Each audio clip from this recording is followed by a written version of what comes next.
Hi, welcome to my automotive show KG Ken Enthusiast. Today is the second episode of season 6. Today on the show I'm going to do something rather different. Today I'm going to tell you, today I'm going to do rather different. Something special. So before start the show I want to hit the like button and subscribe to my show. Today on the show we're going to compare two vehicles. Yes, we are comparing two vehicles. That's what we're exactly going to do. Two vehicles that's been confused within itself. Let's compare the Land Rover Defender and the Land Rover Discovery. Now you think they don't coexist, they should be different. And today in the video I am going to explain why the three Land Rovers should exist in one go. So now let's start.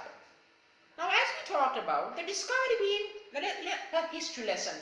The Land Rover Discovery was first conceived to be a slightly cheaper alternative for the Range Rover, and that was the point of the argument. Something that was more affordable than the Range Rover, but the comfort and the luxury of a Range Rover at a lower price. So it debuted in 1989. Since 1989, the Defender had a up and down journey.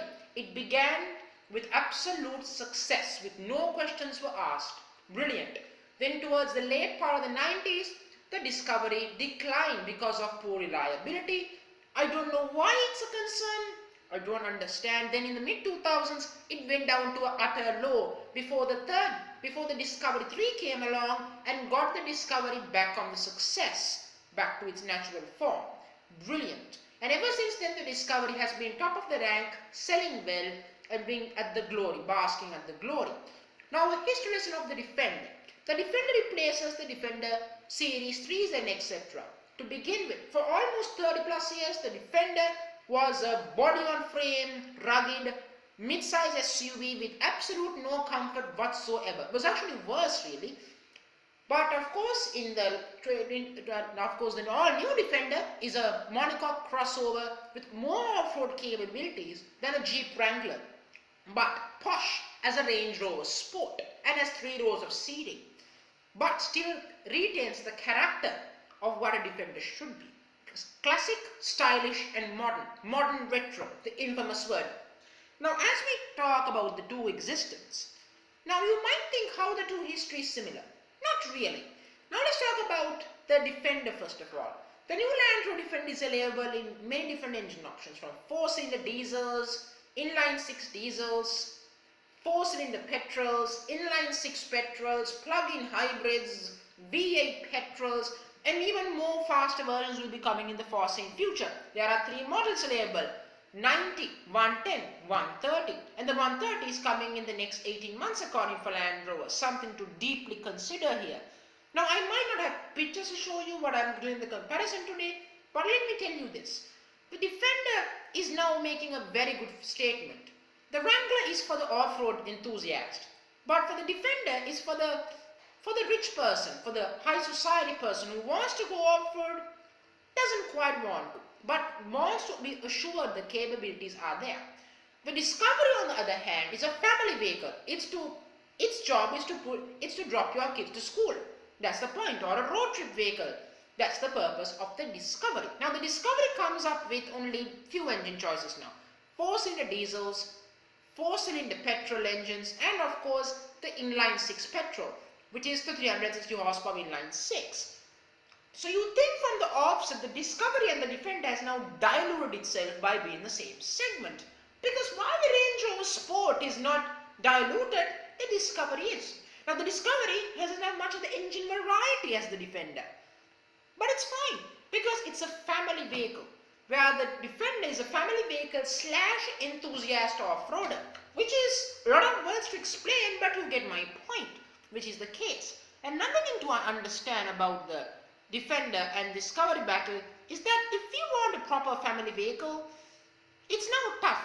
It's now more tighter, because the Defender 130 will come in as a family-oriented vehicle. That is up to you to decide. But the Defender for me still stands above the Defender, because the Discovery is still far more comfortable.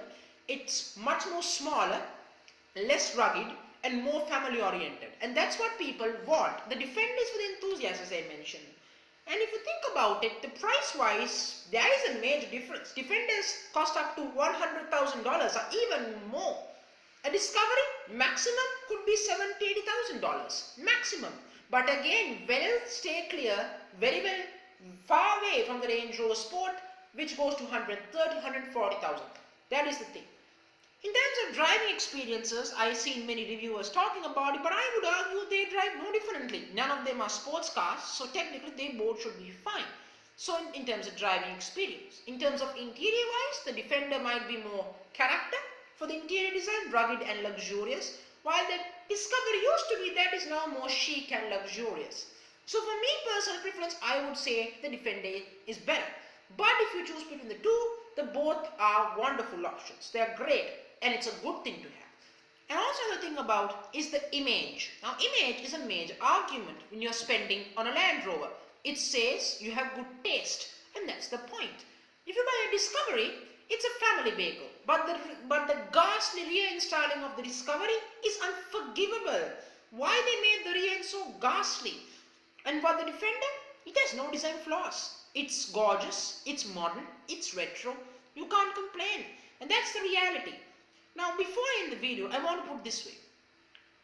In general, the both of these vehicles are maybe diluting themselves. Both are 3 rows and all that blah blah. But it all comes down to the way you want to purchase it. Family oriented, Discovery. But if you want poshness, family and enthusiasm, then you got to go Defender. So there's nothing wrong between the two. It's just that you got to pick the one you want. If you want more engine options, you got to buy the Defender. But in short, pick wisely and pick your trim level wisely as well. And if you want, go for the best trim, don't buy base models. That's the most logical argument. In the case of the Defender, buy a mid-range trim, don't go $100,000 price tag. If you want, you go, but do not. It's simple as that. Simple key differences. So before I end the show, I want to say hit the like button and subscribe to my show. Thank you very much.